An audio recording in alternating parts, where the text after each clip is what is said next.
How to fix YouTube full screen settings. Hi guys, welcome. In this video I'm going to show you how you can do it easily. So the steps are very easy and simple, so you have to follow me along the video. So now let's get started. So first of all, you have to start by opening your YouTube application and simply go to your profile on the top right corner. Once you have entered here, simply click on the settings, and this will take you to the settings where you have to go for the general settings on the top. Once you have entered here, on the bottom there is an option zoom to fill screen.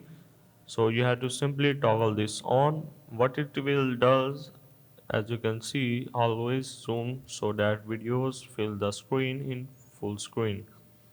So whenever now you can watch any video and you can now pinch zoom to zoom your videos to your respected ratio. So yeah, that's how basically you can fix YouTube full screen settings.